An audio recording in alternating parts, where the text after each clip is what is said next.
hold hands and close your eyes. It's midnight, and you're listening to the Ghost Story Guys.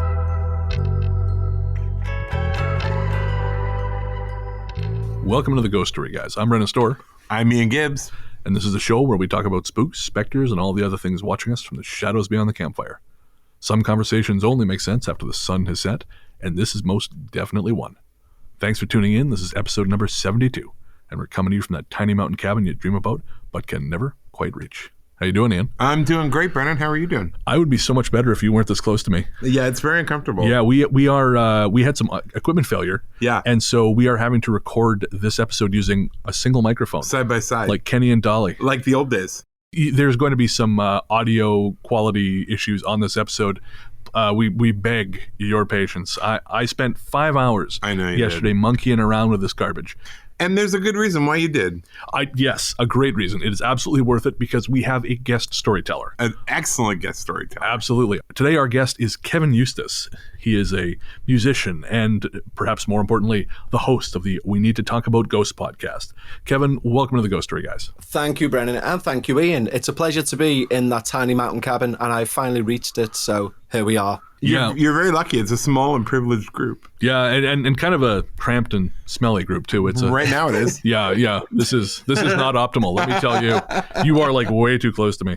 Like what? Like that's at least 12 inches. Like please stop. I like the idea you both sat that close next to one microphone. It seems very cute. It is not. It's funny because our very first podcast, we had to share a mic. Actually, first couple, I think. But we were still on opposite sides of the table. We didn't have to snuggle up like this. Good call. Where's that mic? Oh, it's somewhere. Not here, where I'm with you, and I am not. Can we not dwell on this? Yes, let's move on.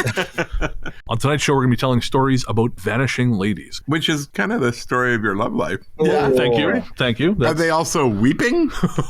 I'm the one weeping. With disappointment? Well, okay, that happens. Usually snickering with disappointment. Snickering. Yeah. With shock and disappointment. Yeah. But if you don't look in their eyes afterwards, you don't see the disappointment. So it's fine. Oh my God, that's awesome. You know, I'm actually I had such a lame dating life before I got married. Really, like I was not a Lothario at all. I mean, Kevin at least had the music going for him. I can play the radio. You can play the radio. I can sometimes make armpit farts. Or real ones. Well, that's, Lord have mercy. No, I guarantee you, if I didn't have my partner, Beggar, then Tinder would be no use to me. I'd probably get Grindr up just so I could go for a pint with someone. But other than that, I'd be useless. I want to be a fly on that wall. Yeah, right. Well, time to go. High five. Yeah. Man, there is a theme to tonight's show. We've been at this for a while. We're actually recording this after again. Like this is full disclosure. We're recording this after we've recorded the rest of the show because, well, we realized partway in that we had some pretty major equipment failure. Well, and also for us it's weird because we usually do this in the evening. Yes. But because of the time difference in England as to here, we had to start at 9 a.m. Oh. So it's been a bit of a long day. 0 stars. Yeah. But I'm excited to get to the stories. Absolutely. Kevin is a hell of a storyteller. Lies. All of it lies. You'll find out soon enough. Disagree. All right, so coming up after the break, the Lady Vanishes. Call me a saint, but you know I'm a stranger, all willing and able to do what you want.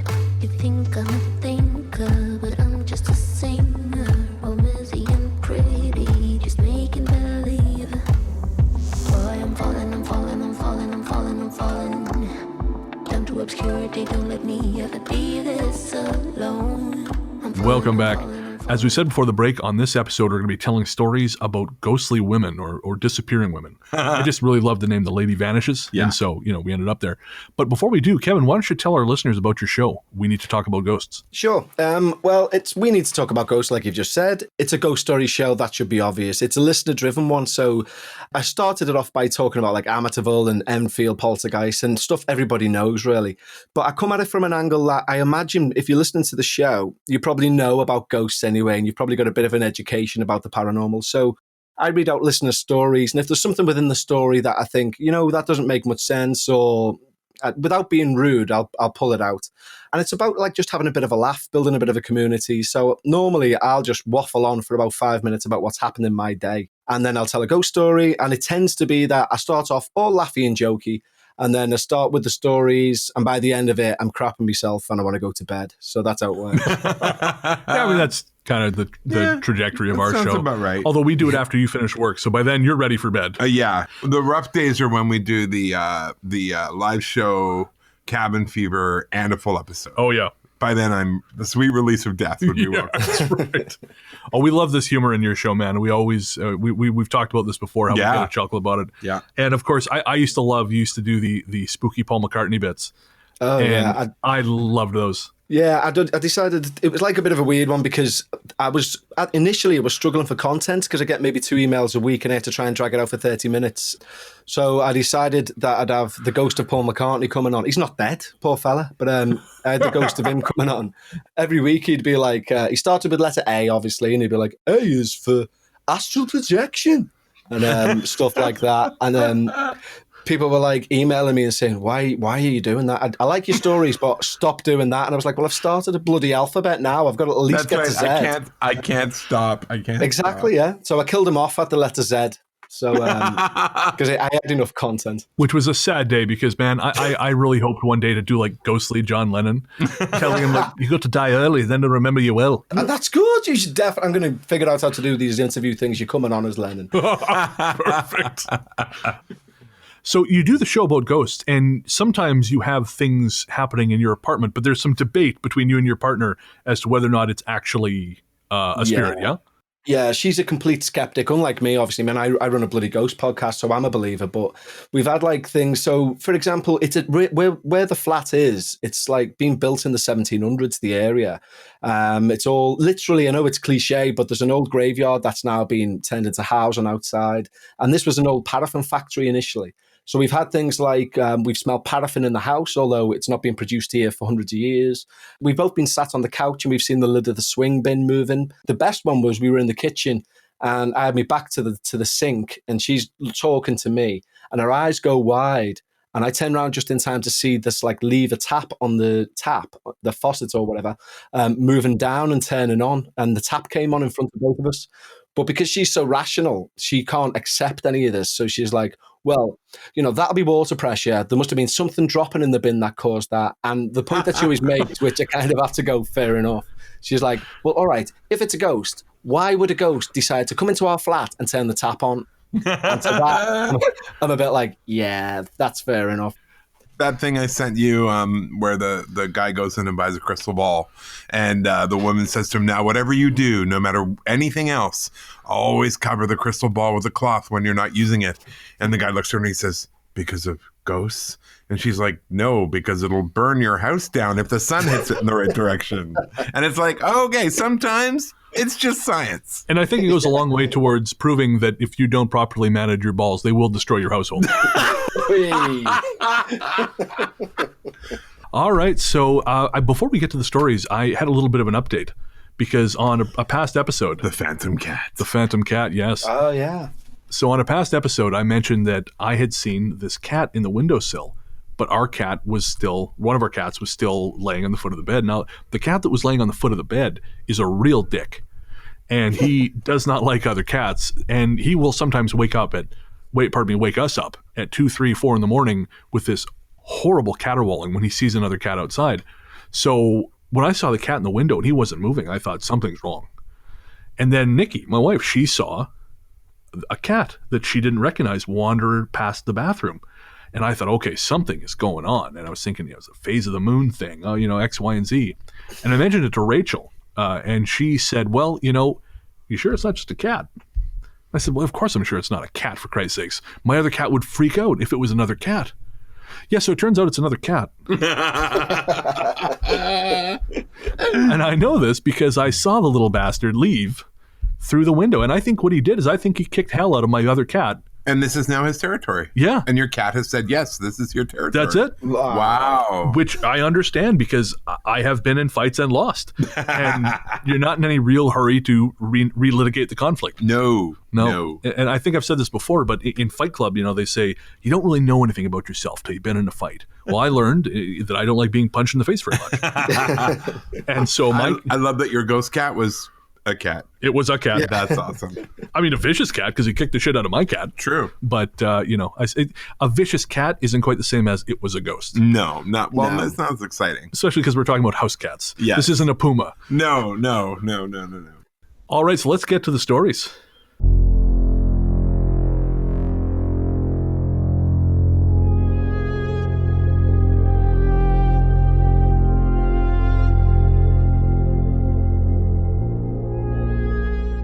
The last train. For a long time, I had a job I enjoyed and worked reasonable hours. But like so many people, the financial downturn hit my industry hard, and in recent years, I find myself using my degree to work a series of jobs I don't particularly like. The hours of these jobs have been taxing too, and quite often, at least on the nights I get off early enough to make it, I find myself taking the last train home. It was on one of these nights that my story takes place. Business was slow, so my manager cut me loose early. And so I was standing on the platform in an otherwise empty station close to midnight waiting for a train. Minutes slipped by, and slowly a realization crept into my head. I was totally alone and exposed, and at either end of the narrow platform was a yawning blackness. I shivered and pulled my coat tighter. Something felt wrong, but I couldn't say exactly what. I saw her then, a girl, maybe in her teens, sitting on the edge of the opposite platform. It was too dark to see her face, but she was slim and almost bird-like as she gracefully hopped down onto the track. A shadowy outline standing somewhere she shouldn't. My heart started beating hard against my chest, and I screamed, but she paid no attention.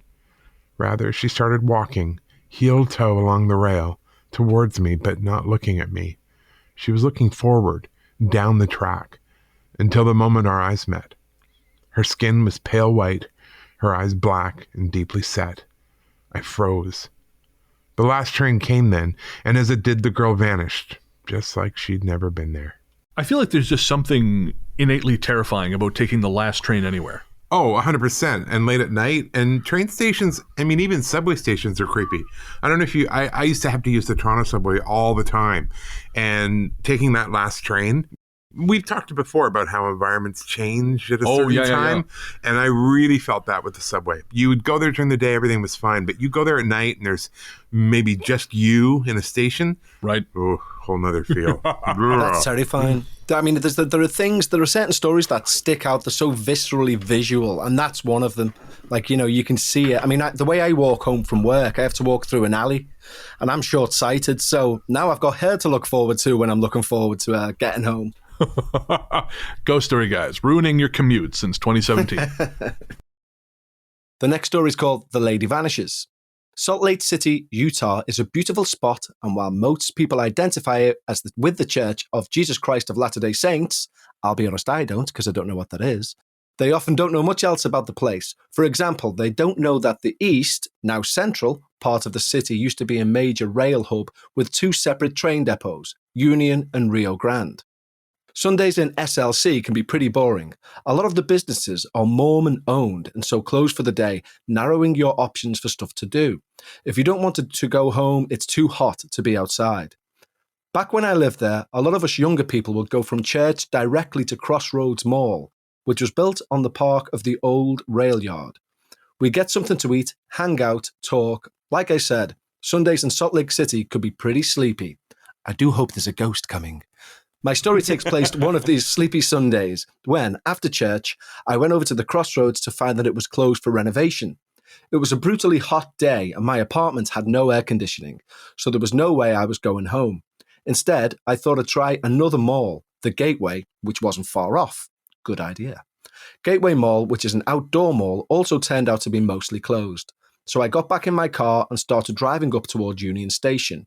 It was then I saw the bride. Dun, dun, dun. More specifically, I saw a tiny bird-like woman in a wedding dress standing on the northwest corner of the block.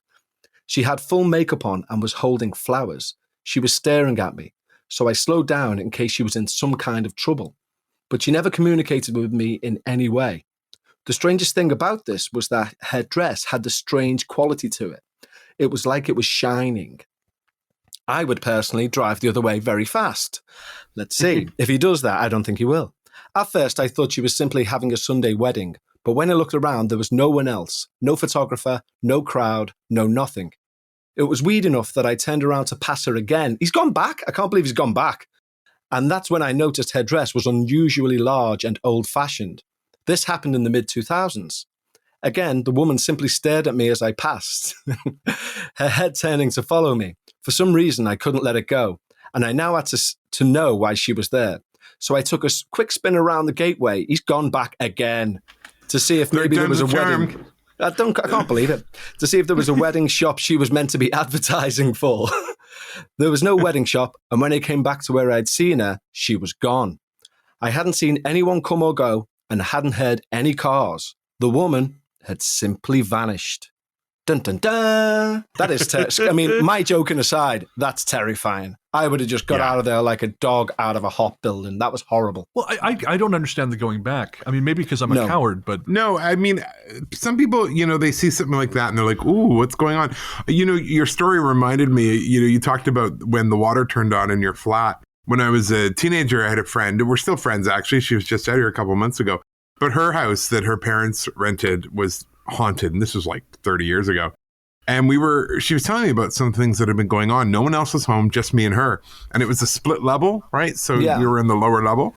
And we heard the water turn on in the kitchen, and no one else was home. Ooh. And so she looked at me and I looked at her, and she goes, "Did you hear that?" And I said, "Yeah." And she goes, "That happens only when I'm here by myself." I said, "Cool." And then we kept watching TV because there's no way I'm going up there. Nope.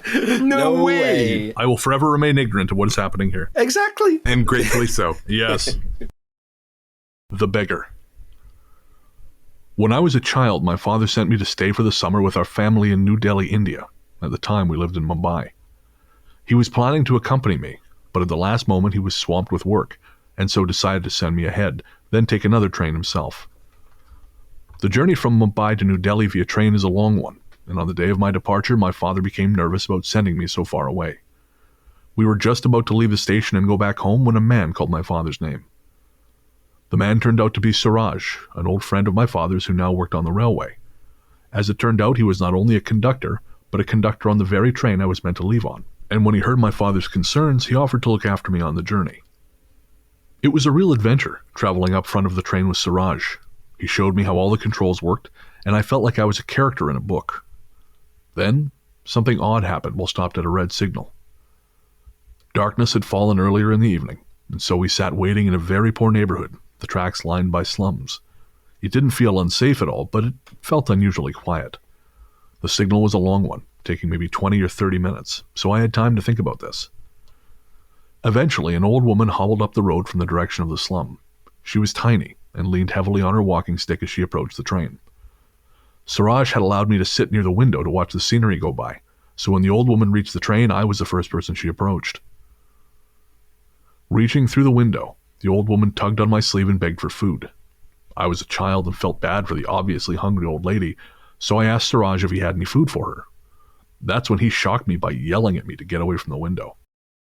I moved quickly, more out of shock than actual fear, and once I did, Suraj also shouted at the old woman. He specifically said, "Go away from here, I have nothing to give you," then followed up with some profanity I'd only heard my father use when he was very upset. She left, and moments later the train started to move again. Once we were fully underway, Suraj quietly asked me if I wanted to go back near the window, which of course I did. Before I would move, though, I needed to know why he had shouted at me earlier. He sighed and asked me to look outside, which I did. "How far away from this window would you say the ground is?" Suraj asked me. I said I didn't know, but it looked far. "It's 11 feet, he said.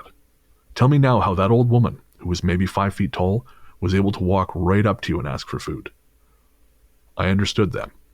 Suraj explained he had known the woman in life. Years before, she had lived in this neighborhood, but had stumbled on the tracks one day and been unable to get back up before the train cut her to pieces.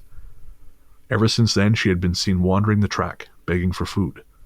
Not only that, Suraj said, if you fed her, she would sometimes follow you home.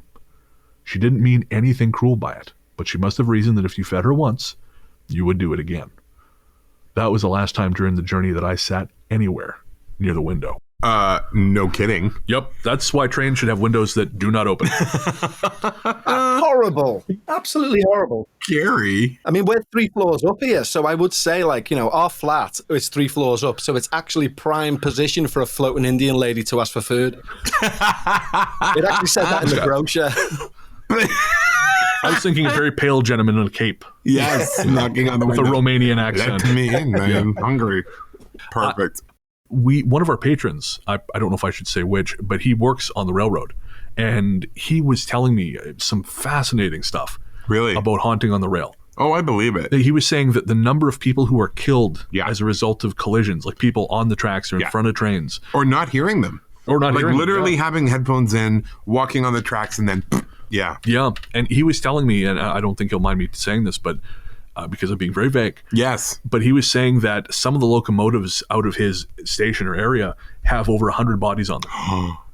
Wow. Jesus. It's like when people would jump onto the tracks in the subway. Right. They don't ever report that, like to the media. What it is, oh, the train's going to be delayed by 40 minutes. Of course. And everyone knows what it is, but you just don't talk about it. Well, remember there was that night I told you about last summer, I think it was, in 2018, when I was in Vancouver with my in-laws. Right. And I was riding around the train just for something to do because I'm a nerd. Mm-hmm. And they stopped the train at some far-off station and said, it's the last train for the night, get off. Yeah. And I had to take a bus 77 stops. Oh, nightmare. You know what? Yeah, Interestingly, no, I though, there's a on the railway station out of Liverpool, going through to Huyton, is the first ever recorded death by train. Oh, wow. Yeah, when they were testing Stephenson's rocket going up and down, an MP called Huskisson was struck by a train, and he died later on in hospital. But in the cathedral at the top of our road here, there's a big memorial to him, and apparently his ghost is seen limping, walking around that of a night, which I don't go and look for, I'll tell you that much. No. Good plan. Do you do that kind of stuff? Do you do ghost hunts, that kind of thing? We did for the Halloween specials that we tried to do. So we went to like a haunted recording studio, which has got a cracking tale behind it. And we did go to the cathedral just in twilight, really, just to have a little look around. But apparently there's like 58,000 bodies buried there. It's like Holy cow. It's like a small county. It's bizarre, just buried there. No kidding. But not really now. The rest are just do from the flat. Fair enough. Yeah, no, I don't do that either. Nope. We actually had a listener sent me a message on Instagram and asked what I do before going into a haunted location, and I said more or less why I don't go into the haunted location. Yeah. That's kind of my solution. Yeah. To this. If I'm in a haunted location, it's by mistake. Yeah, exactly. I'm on the wrong bus. Yeah, For exactly. 77 stops. The Screaming Lady. My brother-in-law, David, my wife's brother, lives in Calgary, Alberta. And sometimes when I have to be in the city on business, I'll stay with him and his wife, Annie, rather than bother with paying for a hotel room than expensing it back through the company. Sure, I like the solitude and personal space a hotel room offers, but they have a better shower than the Hyatt, and their house is a little closer to where I need to be for work. If you've never driven in Calgary, let me tell you that it sucks and should be done as little as possible. Not Boston or New York sucks, but bad enough. David and Annie's place is out in the burbs and feels exactly as boring and safe as it sounds, nestled as it is next to a pretty thickly forested green space. In fact, it was there I first saw her. But before I get to her, let me say that I'm a pretty level-headed man who isn't known for making up stories for attention. I make money to get attention, big difference. And before this, had never seen anything you might call supernatural or whatever. It was a summer night in Calgary, and for whatever reason, I just couldn't sleep. David and Annie had gone to bed early on in the night. For childless people, they sure are boring. This is totally anonymous, so I can say whatever the hell I like without consequences. David is lame and Annie is cute, and I really only stay with them to hang out with her. See, no consequences. Anyway, that summer night, it was just the right temperature outside. So I had the window open to get some airflow and was laying on my bed staring at the ceiling when I heard it. It was a distant, high-pitched noise. And at first I didn't think much of it. Thought it could have been a train or an animal or anything. But then it got closer, and it was clearly a woman. She was screaming. I rose up from my bed and I went to the window to see if there was anyone out there. Sure enough, a woman came bolting out of the green space. She was well dressed in a skirt and blouse, but there were dark stains on her clothes too. My first thought was, that's blood, followed by shit, she's in trouble. As I stood there in the window, the woman began running down the street toward David and Annie's place, screaming the whole way. Now, I'm a coward and a jerk, but even I can't ignore someone so obviously in need of help. So I ran downstairs to the front door and flipped on the porch light. It was when I finally flipped open the door that things went bad. The woman, terror etched on her face, was still running up the block now, almost directly in a line to the front door, like she'd seen our porch light come on. But the closer she got, the harder she got to see. It doesn't make any sense, but it was like the woman was fading away. By the time she was 50 foot from the door, she was invisible, but the screaming remained. I slammed the door, slapped off the porch light, and collapsed to the ground below the frosted glass window. On the other side, the screaming continued, almost as if she knew I was still there. I was pinned. I had this crazy notion in my head that if I stood up, this woman, or whatever she was, would see me. But I couldn't stay there and listen to her screams either. Somehow the noise didn't wake up the other two people in the house. And let me tell you, that was my exit strategy. When David and Annie didn't come charging down the stairs, I realized I was alone in the dead of night with a living nightmare. I ran like hell back upstairs, window be damned, and hid in my bedroom until the sound faded. Nowadays, I stay at the Hyatt. Straight Calgary off your list of places to visit in Canada. I'm from Calgary. It's a good city. You know what? No, it's honestly, my version of that story literally went, no. Oh, Bret Hart's from Calgary. No. Hey, I had Bret Hart as a substitute teacher once. Really? Seriously. What was he teaching? It was just a sub. It was a grade 9, and that's what he did for extra cash. It was before his big days. Right. He was on the Calgary Stampede Wrestling. Oh, yeah. Oh, of course, and he was our sub. Everyone knew who he was, though. Of course. But that's what he did. I love the idea if he puts one of the kids in a sharpshooter. Anyways, it's not going to make sense to anyone who doesn't watch wrestling. I'm sorry. That story is terrifying. It really is. There's like the screams right up to the door. You can visualize that. I really, when I say I hate it, I love it. But that's the sort of story that sticks in my head. And like, they're the great stories that you're going to go to sleep thinking, oh God, you're literally lying in bed, aren't you? You try not even to breathe. Like someone's going to go, oh, he's breathing, run away. But they're not. You're just like almost passing out, holding your breath. Or he's breathing, get him. Yeah, that's more likely. That's why I slept with the covers over my head till I was 12. Yeah. I slept with the light on until I was 39, and I'm only 40 now. Well, there you go. When I had that cough in my hallway when Nikki was out of town, I literally slept. I am 36. I slept with the lights on all night. I would have just slept in the living room with the lights on. I wouldn't even have gone down the hallway. I don't know why I went to bed. That was stupid. Don't know either. No. I'm handsome, but not smart. I think that's one of those situations where it's so scary that if you actually acknowledge that it could be something paranormal, you'd go mad. So you have to rationalize it and go to bed and just go, I totally agree with you. I have been in that situation. And we hear it all the time from people. Yeah. They'll talk about probably one of the most scariest things I've ever heard of in my life. And then they're like, and then I rolled over and went back to sleep because your mind doesn't know what to do with it. What's the alternative? The alternative is to say, so then I stood up and faced Satan and said, listen here. No, it's not happening. Exactly. I went to a hotel because that made sense. Yeah, no. Exactly. So many of my stories end with, and I cried myself to sleep. Ties in with your whole vanishing lady love life. Really. Son of a bitch. The Purple Lady. My first paranormal encounter happened when I was a young girl. I won't get into the details here. Well, why bother then? I'm a messing. But it wasn't my first, and those experiences have continued to the present day. The story I'm about to tell you takes place in my early teens in my hometown of Bellflower, California. The house where I grew up in Bellflower was unremarkable, quiet, suburban, clean. The kind of place where one day rushes into another without too much, or to single out, or at least until I ran into her. Okay. At first, this particular day was like any other. It was a weekend, and I spent the first half of the day out at the farmer's market with my mother. We came home around 1 p.m. on a clear summer day, and I decided to head straight to my room for some quiet time. I bounded up the stairs, beelined it to the hall, to my door, and then opened it to find myself face to face with a strange woman in a purple dress who had a furious expression on her face. What the hell? In an instant, I felt pressure in my chest, but rather than scream, I closed my eyes, turned the door, and ran to my mother's room. Okay, that sounds like a sensible thing to do. I think you're fine to do that. Later, my mother told me she was immediately worried when I came to her room because I was pale and looked distraught. I told her what happened, and she marched straight into my now, apparently, empty room and said out loud that whoever was in there should leave me alone. From that day forward, I felt a presence in my room. She's still there? I can't believe that. Move house, woman. But she's never again shown herself to me. My 5-year-old niece has, however.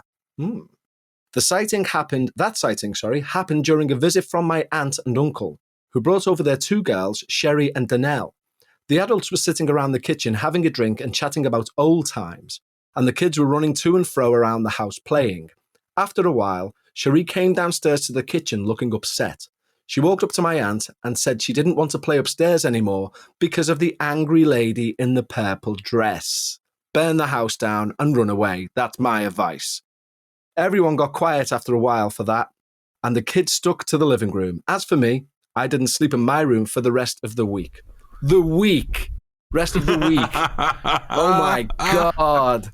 Run away, child, run away. I would be signing up to be a ward of the government. I think I'd be like, I have no home. I was going to say I'd ride the rails like a hobo, but now I realize that's actually not better. No, you run into more creepy stuff that way.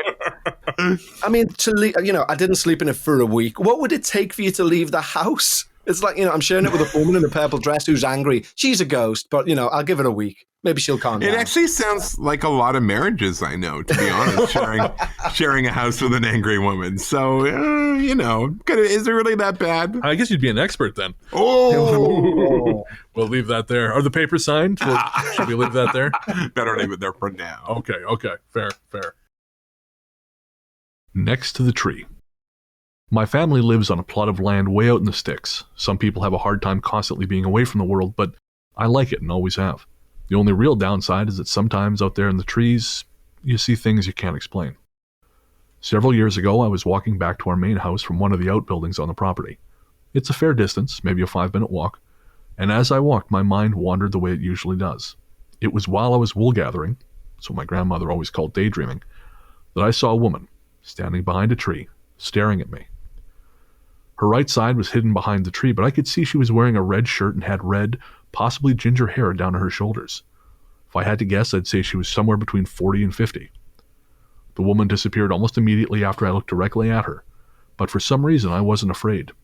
In fact, I felt as though I knew her. Later that day when my mother came home from shopping, I told her what had happened, and she told me this wasn't the first time I'd seen something like this. Apparently, more than once during my childhood, I'd come to her and said I'd seen a woman fitting this description staring at me from behind a tree. This hasn't happened to me since, but I'm deeply curious as to who this woman is and why she's so interested in me, of all people.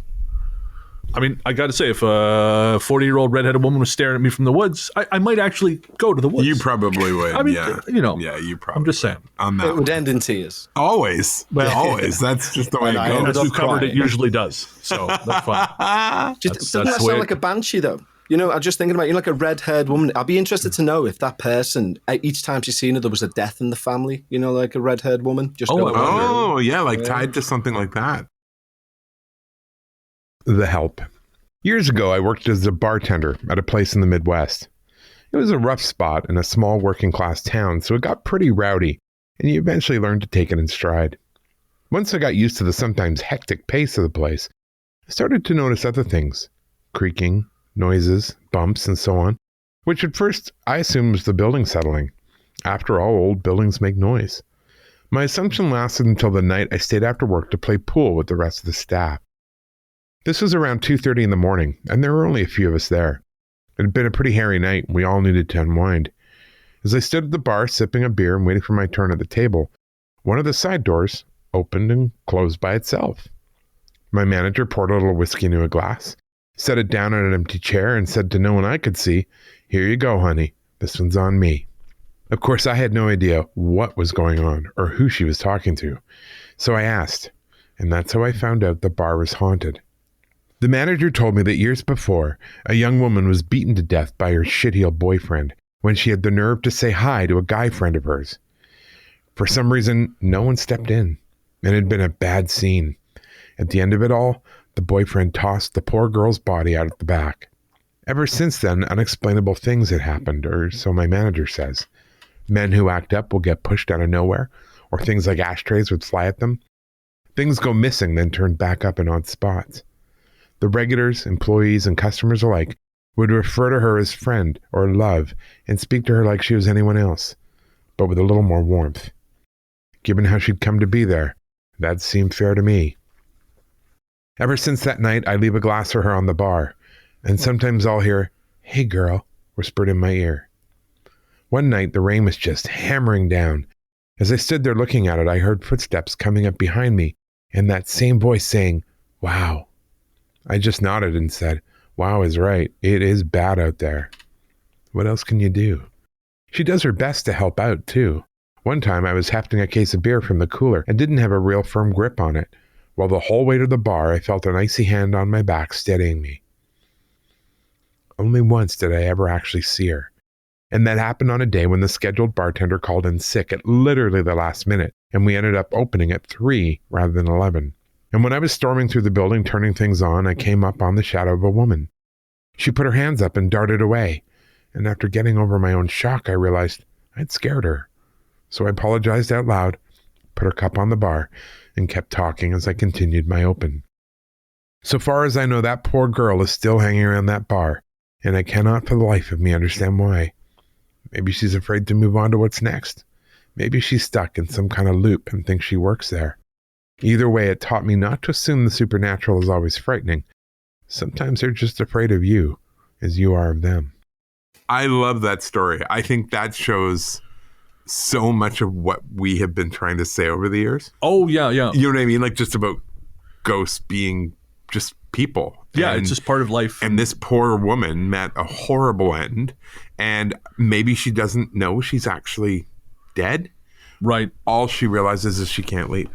Well, it reminded me, sometimes you see movies where the character is sort of like like Sixth Sense. Yeah. They're living a version of their life, but it's limited and they don't understand. They don't even think about it. They have like what he thought of was gaps in his memory, or he couldn't figure out how he got to a certain place. Yeah. Yeah, absolutely. I think that's actually a really sweet story. It's a great story. I do think it's, I like Brennan. I completely think, no, I'm sorry. When they say they're more scared of you than you are of them. No way. Sorry. Hence the podcast that we both do. But I do think as well, like I get the fact that she may be thinking that life is going on for her, but that she must like each night, like come 2:00 when the bar empties and she's alone for like 8 hours, she must think, what the hell's going on here? Why am I the only one here?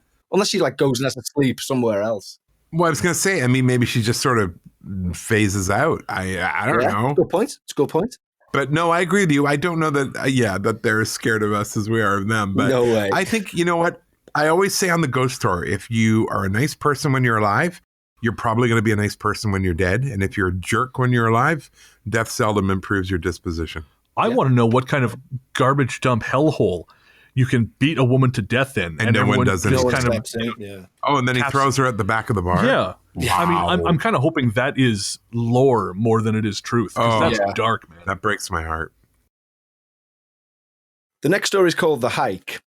My wife Linda and I adore the outdoors. Hiking, biking, whatever outside sport you care to name. Odds are we enjoy it or have at least tried it at some point during our 20 years of marriage. Even gone skydiving. Very good.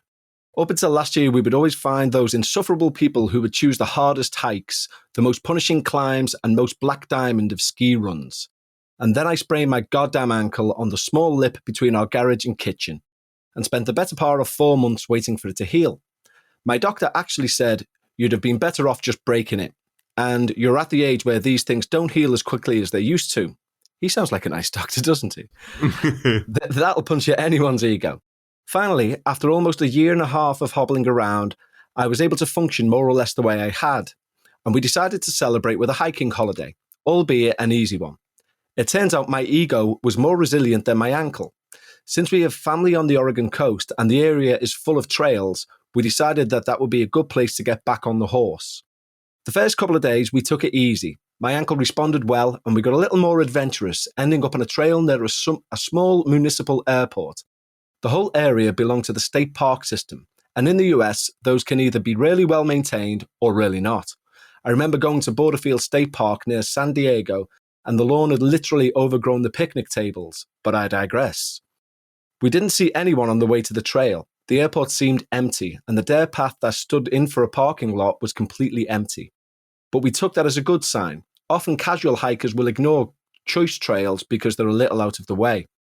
The hike itself was a 2-mile length through the woods to cliffs overlooking the Pacific Ocean, and so we set through the trees out to say hello to the great big sea. The path was simple enough. There were birds singing, and so we took it all in as we enjoyed each other's company. Except, the closer to the cliffs, the more the sound seemed to recede away. At first, I was concerned something was wrong with me, but then Linda noticed it as well. Around half a mile away from the cliff, all noise stopped. Birds, wind, everything. And we began to feel unsettled. If you've ever been stalked by a wild animal out in the bush, you'll know what it feels like to be watched. I'll be honest, I've not been stalked by a wild animal in the bush, and if I had, I probably wouldn't be here to tell a tale. There we go. Anyway, he says, this is what it felt like. I'm sure it did. Linda had been slightly ahead of me for a few minutes when I saw her stop dead in her tracks. The way the woods felt at that moment, the slightest deviation from the norm felt like a panicked scream. I called to ask what was wrong. She replied and told me to hurry up. When I caught up with her a few seconds later, she turned to me and said she'd seen a woman ahead. She had jet black hair to her shoulders, a pale white face, and appeared to be wearing a grey sweater. The woman had looked at her and then disappeared. Neither of us had any experience dealing with something like this. But you've been chased by wild animals, but not a ghost. God forbid. Let's see. So we discussed it for a moment and decided to press on. After all, the sea was close and then we could head back. Once we reached the cliffs, we relaxed and enjoyed the view for a good long while, partially because of its natural beauty, and partially, if I'm honest, because neither of us was excited about the prospect of going back. That sounds fair enough. Eventually, we couldn't push it off anymore, not unless we were planning on becoming cliff people. So back to the trees we went. The uncomfortable feeling of being watched and the eerie silence that accompanied it set back in almost immediately. After we crossed the tree line, and we didn't let up until we were another half or mile or so away. We got back to the car fine and decided that that was the last time we'd hiked that particular trail. I don't know what we saw or why we saw it, but I will say I hope I never have that experience again. Dun, dun, dun. Now, I have actually been stalked by a wild animal in the bush. Really? I was taking the mick Yeah. then, but you have. It's more common than you'd think here, to be honest with you. Seriously, every couple of weeks here in Victoria, there are media reports warning people about bears or cougars around schools and things. More cougars than bears. More cougars than bears. It was a bear last week. Was it? That's insane. Yeah, near, which elementary school was it? One of the elementary schools. Oh, shit, I had no idea. Yeah. Well, I know when it happened to me, my cousin and I were out for a walk in Revelstoke. This is back probably about 15 years ago, but it was along what they call the Green Belt over in the part of town called Big Eddy. And it was at 2-3 in the morning. We're out walking. As you do. As you do. And we could hear footsteps in the bush pacing us because the Green Belt is an elevated walkway. So down the little rise was all trees. And something in the trees was pacing us the whole way. Wow. And we noticed it at the furthest point in the loop. Yeah. So, of course, now we're shitting ourselves, waiting for this thing to turn up. And we got back to the car. We're walking faster and faster, but the footsteps were faster and faster. And so eventually we got back to the car without incident, but we never did find out what was tracking us. Probably a cougar. Could have been, yeah. We have them around there. God, that's insane. We don't get any wild animals in Liverpool. Like, we get a fox and we once had a mouse in the flat, and that's it. I feel like you have more muggers, though. Oh, yeah, we definitely do, yeah. Yeah. If we get stalked by a wild animal, it will just be a mugger. It's probably more scary, to be fair. Probably. And it can communicate. Yeah. I remember the closest I've come to Liverpool was Nottingham. And there was some dodgy areas there. Yeah, I mean, Liverpool's not too bad as a city centre. Like, sometimes I'm very, very cautious when we go out round anywhere else other than Liverpool. And in fact, the village that I came from, Huyton, I feel more safe going out in Liverpool city centre than I did going out in Huyton, because it's got like that sort of small village feel, you know. But it's relatively safe around here. But it's very weird. It's like two streets next to each other. One you wouldn't walk down, and the next one's lovely, and it's literally a street apart. It's bizarre. I get that. That happened to me in LA. I was in Santa Monica. I was walking down the boulevard, and it was, Santa Monica Boulevard, so it's, wide open, a lot of people around. I went one street over, and I almost got jumped by some guy. Yeah.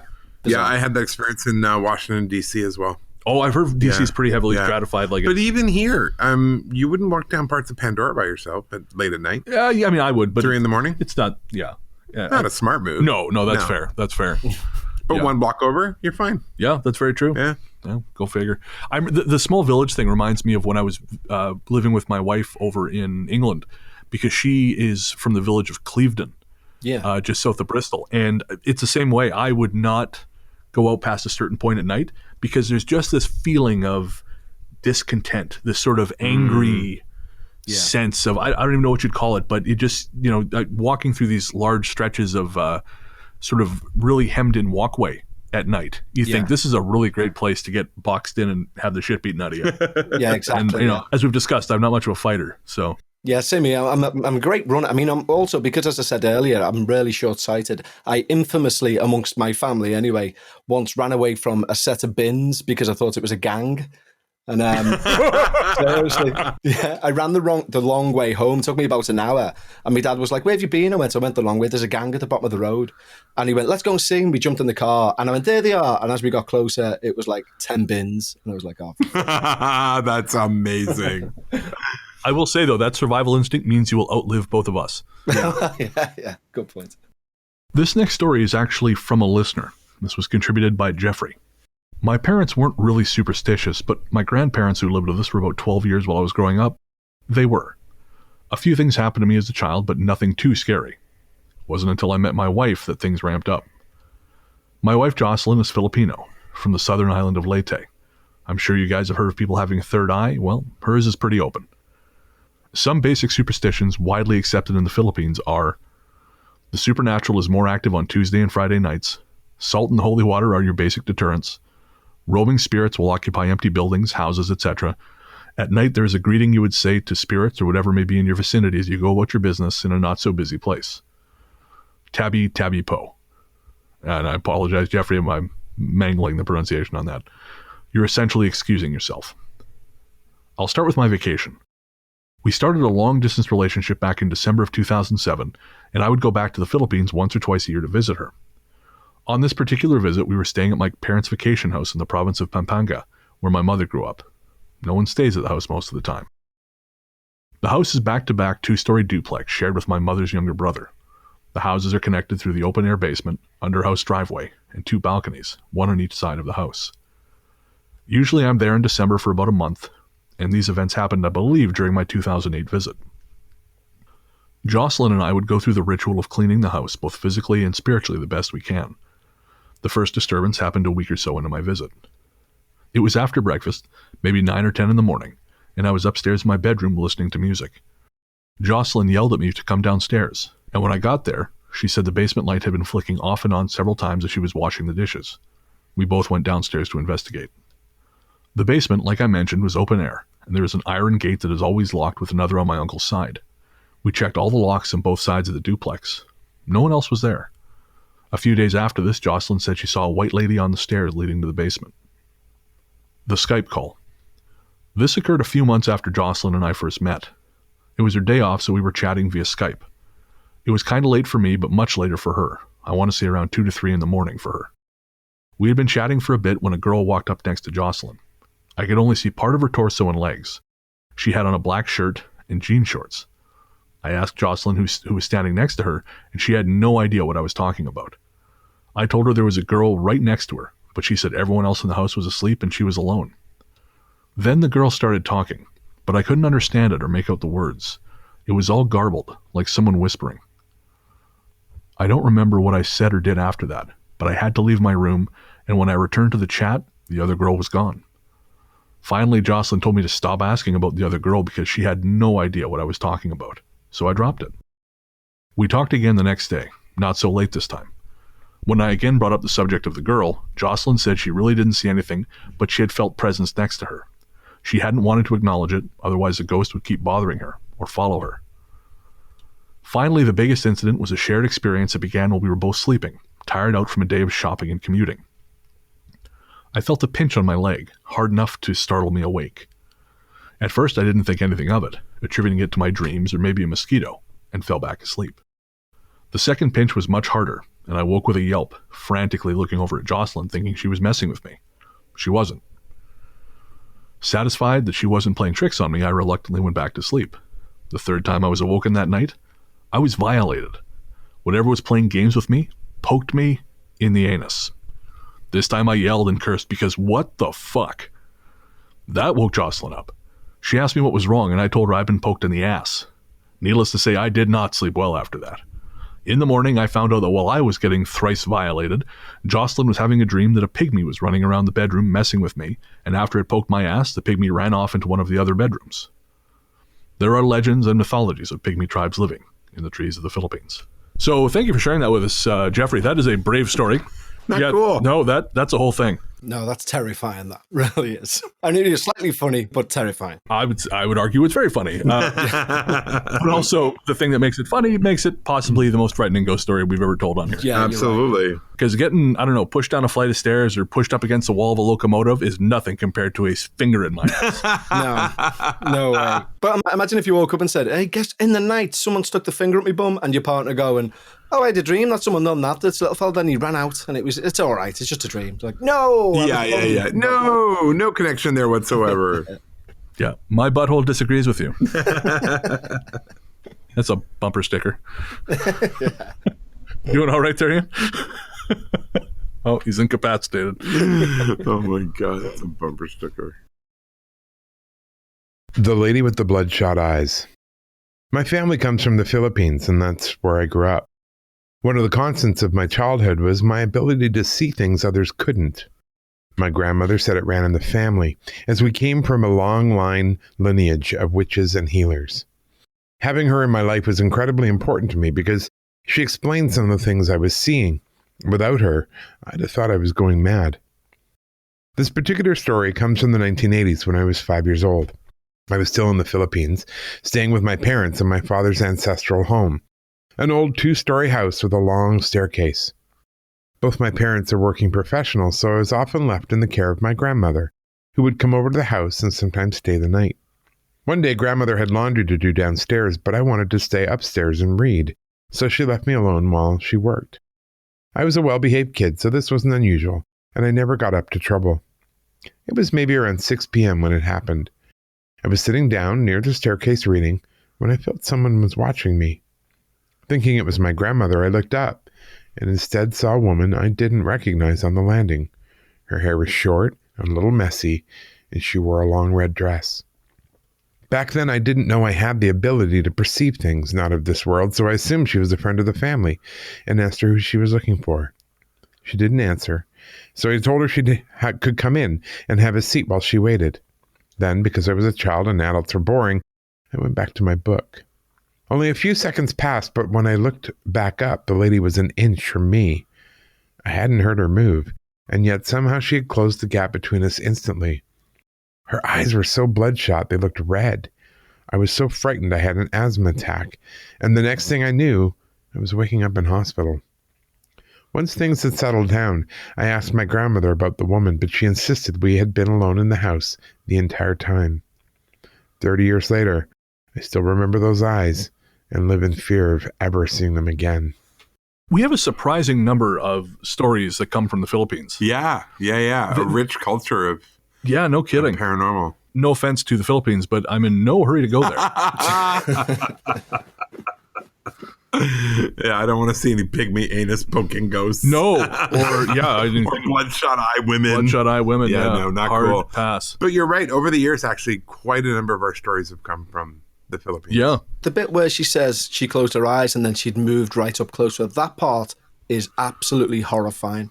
That is, I agree. you know, when you think them sorts of ghosts where you hear stories, very, very few of them, but that's one of them, where you say, like, you see something in the distance, you look away, you look back, and it's much closer instantly. That scares the living shit out of me, that. Yeah, that's one of those go-to things in horror movies that always just can destroy me.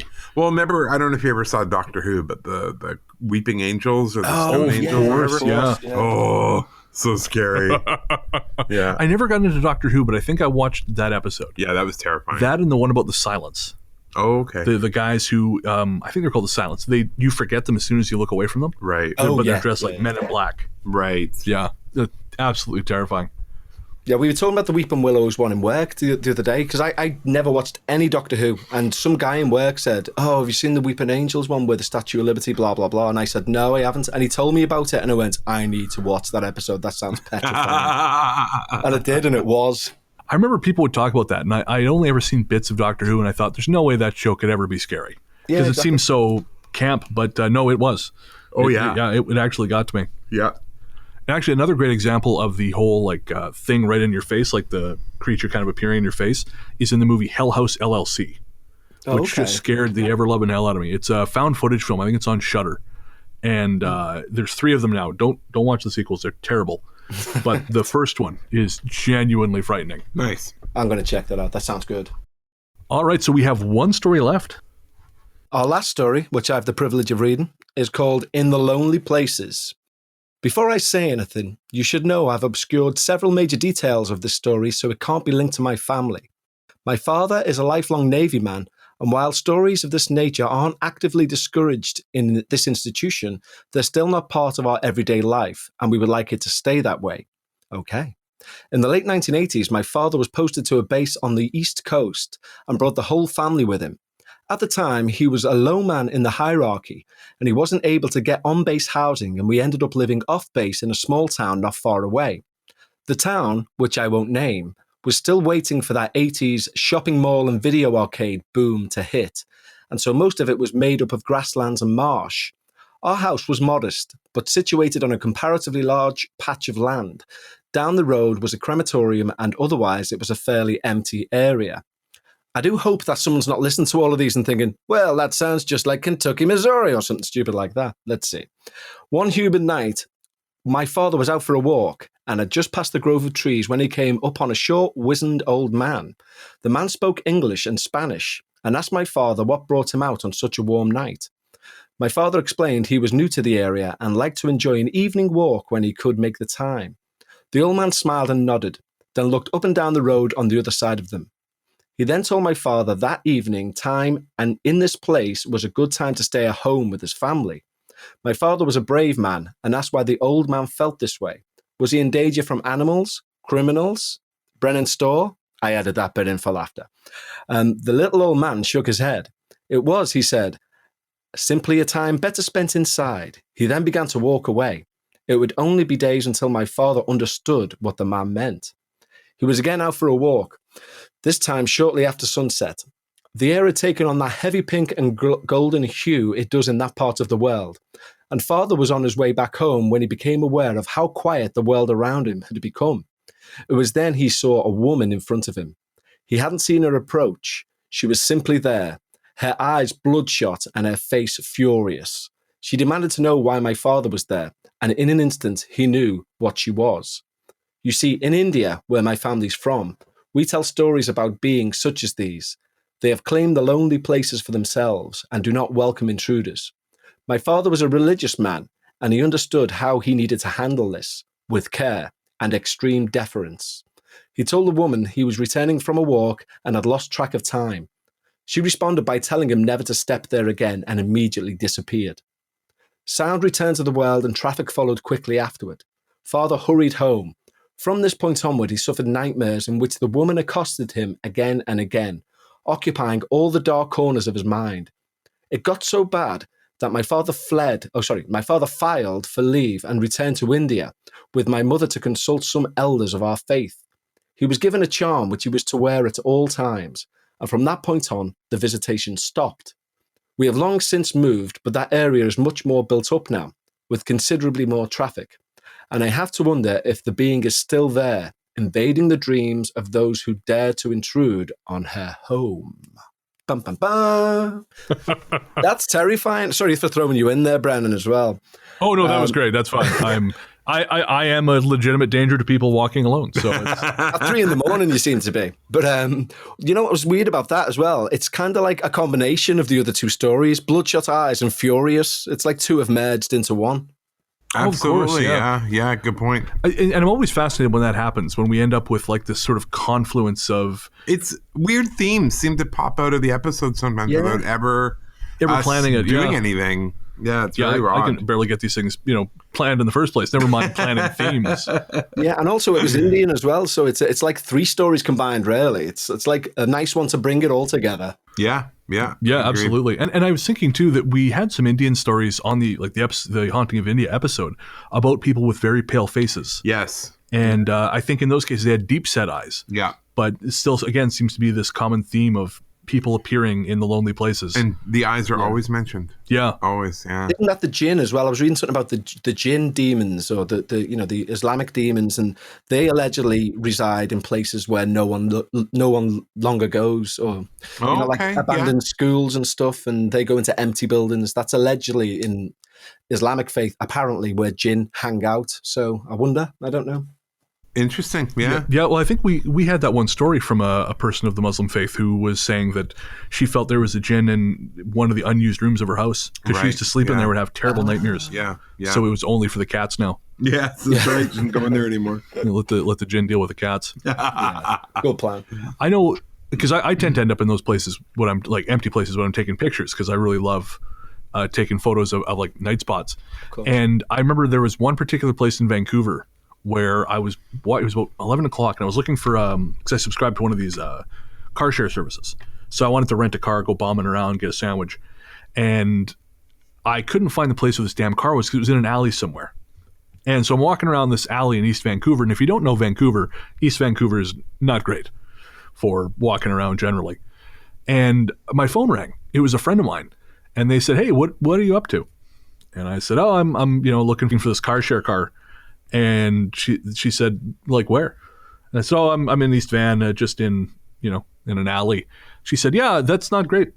Fine." And she actually called me and stayed on the phone till I found the car because she'd had a bad feeling about something. And there was no one around. Well, as far as you know. As far as I knew, yeah. But just wandering around this empty place. And when I took the car and kind of tooled around East Van more, you felt eyes. Yeah. Yeah, so it. Wow. I sometimes, again, my survival instinct, not great. Kev, you're going to outlive us all. Ian's going to be killed by a sandwich. Yeah, probably. Yeah. And mine will be a ghost mugger, one of the two. Yeah, death by waffles. Yeah, that's it. You'll be murdered for wandering into a biker bar and asking for directions. One time, I remember actually, I was driving through rural Washington State at night, and I passed, I think it was called the Rolling Thunder Review. And it was And you thought that was a good place to go in? Oh, I didn't go. No. But there was a bunch of motorbikes parked out front and had curtains across the window. And I thought, I wonder what would happen if I walked in there. Yeah, no. Yeah. That's like, I wonder what would happen if I just fell in front of the subway train. I wonder what that would be like. Don't know until you try. Briefly, exactly.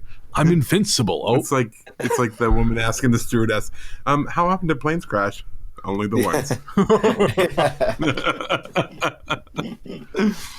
Well, that's going to do it for stories of ladies vanishing. Yeah, that was great. Thank you, Kevin, for helping us out with those stories. It's great having you on and having you liven up the proceedings here. Absolutely. We love your style.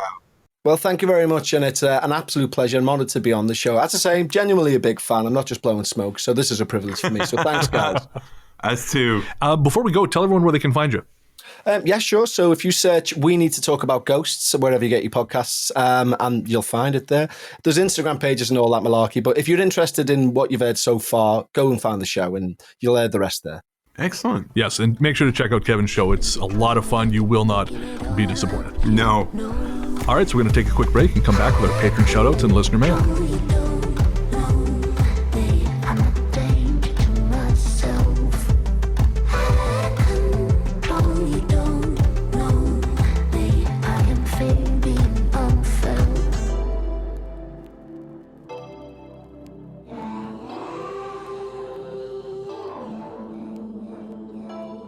Welcome back.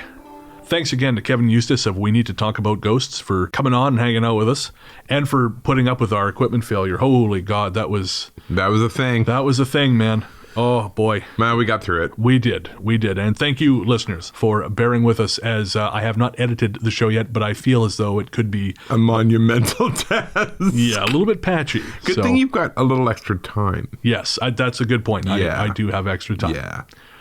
Thanks also, as always, to the rest of the team, Luke Greensmith, Anthony Germaine, and Sarah Kent for their help on this and every episode. We truly couldn't do it without you. And I guess we'll get right into our patron shoutouts. Sounds good.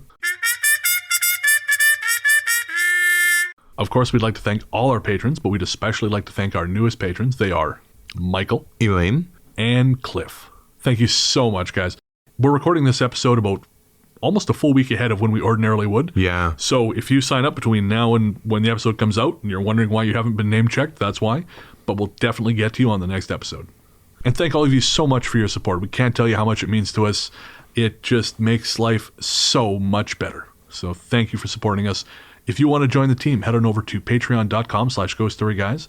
We have tiers at the $1, $5, $10, $20, and $50 levels with access to things like live shows, bonus episodes, exclusive stickers, art cards with my night photography, and of course, Ian's smash hit Christian country album, Aware of Wonder. So you can get access to all of that at patreon.com/GhostStoryGuys. And while we appreciate every one of you who sign up, we also appreciate everyone who listens. That, in and of itself, is an incredible amount of support, and it means the world to us. So next up, we have listener mail. Our courteous and efficient staff is on call 24 hours a day to serve all your supernatural elimination needs. We're ready to believe you. Of course, we appreciate everyone who writes into us with your compliments, your questions, your gentle criticisms. And of course, if you want to get a hold of us, you can do so at ghoststoryguys@gmail.com. We're also on Twitter at ghoststoryguys, Facebook at facebook.com/ghoststoryguys, and Instagram at instagram.com/theghoststoryguys. This time around, we'd like to thank the following people for reaching out. They are Alexia, Allison, Chris, Jackie, Taya, Lakshmi, Jenny, Lar, Jeffrey, Brandy, Justin, Amber, Kimberly, Rin, Daniel, Carolyn, Chelsea, Anna, Margaret, Elaine, Amber, and Jane. Yes, so thanks again for reaching out, folks, again. It just reminds us that you're out there, that you're listening to the show, and we love the feedback. We love being able to adjust depending on what you tell us and just know what's going through your head. So again, if you want to send us a message or share a story with us, ghoststoryguys@gmail.com. A couple people wrote in to ask about noise on the last show, and I know that we have had sort of anomalous sound in the studio in past, but I'll be honest with you, the studio we're using is jam band space. It's not actual podcast recording space, so there is a ton of bleed through, and the folks in the next unit have been a lot louder. So if you do hear something in the background, it's sadly nothing spooky. It's just this terrible, terrible studio that we're in.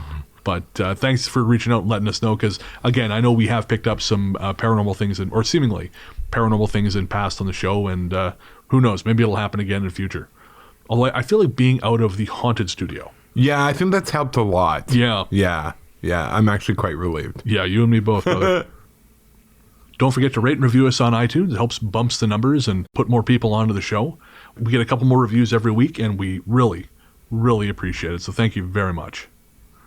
If you want to pick up some Ghost Story Guys merch, head on over to ghoststoryguys.redbubble.com. We have all our designs up there. And if you do buy something, make sure to send us an email. Forward your receipt to us, and we will send you a couple stickers as a thank you. And if you want to put up a picture of you wearing your gear or with your new swag, whatever it is, on social media, we'll definitely repost this. Just remember to tag us. Our theme song, Radio, Into the Darkness We Go, is composed and performed by Peter of Podzontommusic. You can find him online at soundcloud.com/therealpodzontommusic. Our stories theme is The Future Belongs to Them Now by Hexxagram. You can find more from them at Hexxagram, with 2 X's, not 3, .bandcamp.com. Although that song is a patron exclusive. That is not available anywhere else except to our $10 patrons. Finally, and Kevin doesn't know this, so it'll come as a surprise to him, tonight we're going to go out with one of his songs. We're going to go out with Dance Tonight, and it's a lot more upbeat than our usual ending theme, but I think it's a hell of a catchy song, and I really want to share it with our listeners. So you can find more from him at, I guess he's on SoundCloud. Google Kevin Eustace on SoundCloud, or Kevin J. Eustace, rather, and on Spotify and everywhere else you stream your music. All other music and sound effects on this show were licensed through Epidemic Sound. If you're looking for pod-safe music and sound effects for your next project, make sure to head on over to epidemicsound.com to check it out. I guess that's going to do it. Yeah, I think we're good. We'll be back in 2 weeks with another show, and until then, into the darkness we go.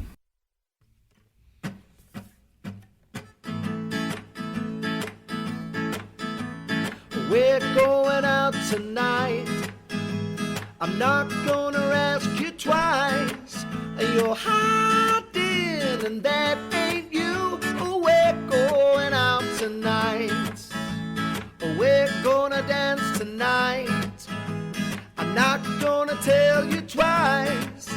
You're hiding, and that ain't you. Oh, we're gonna dance tonight. Ooh, it's a lovely place. I gotta tell you, got a lovely fire. The band sings a cappella, and I'm gonna dance with you tonight. We're going out tonight. I'm not gonna tell you twice. You're hiding, and that ain't you. We're going out tonight. We're gonna move tonight. I ain't gonna ask you twice. You're hiding, and that ain't you. We're gonna move tonight. Ooh, it's a lovely place. I gotta tell you, got a lovely fire. The band sings a cappella, and I'm gonna dance with you tonight. Oh, we're gonna dance tonight. I ain't gonna ask you twice. You're hiding, and that ain't you. You're gonna dance tonight. Oh, oh, oh, you're gonna dance tonight, sweet girl. You're gonna dance tonight. Maybe I won't sound quite so desperate. Welcome. Did you just burp? No, I did. It did that. Oh, okay. Well, I'm going to do this. Oh, God. Not when I'm right beside you. God, you're so gross. Classic. I'm not saying anything. I'm just sitting here. Just sitting here minding my own business. I set myself up for that one. Yeah, you really did? Yeah, I really did. Yeah. Nope, no judgment. All right. Islands in the stream. No, I'm not doing that with you. I have to compliment Brennan on his excellent editing skills and God, stuff. yeah. I don't actually know how to do it. Yeah, you gotta feed the ego, otherwise the show just doesn't happen. I had him convinced that I thought the way the podcasts went out to our listeners was through Facebook. You're like, I sit here? Yeah? Okay, good. Yeah, exactly. I sit here. Where's my snacks? I know chair. Chair works for me. Chair and mic. I can do those. I'm so sweaty. I haven't showered yet today. Gross. Oh, no, I did shower. Did I shower? I don't care. Just don't get anywhere near me. I couldn't get any more near to you unless I was fucking on top of you. Gross. Don't get your hopes up. She doesn't pull a pygmy on you. Yeah. Not cool. Nope. Well, you better lead it off because I seriously don't know where we're going with this. Just follow my lead, baby. Okay. Yeah. It's like dancing with a beautiful lady. Oh, or God, man. stop. Please stop. I'll hit my wife, but no one remembers. Very true. Very true. And now poor Paul looks more like Angela Lansbury than his former self. He does. he's I was still- laughing. There's the Rolling Stones are celebrating the 125th anniversary, and he's on the cover. But the way they've shot it looks like he's 125. Fair enough. It's like the old days. It really is. Remember when we shared a mic? I do. Perfect. Okay, yeah. So that's we're gonna share the same mic now. Okay. And see if that's better. It's like Kenny Rogers. Way too close. I know. Yeah, you're on your own, sweetie. Yep. Yeah. I bravely ran away. Brave the Robin. Yeah, exactly. Very good.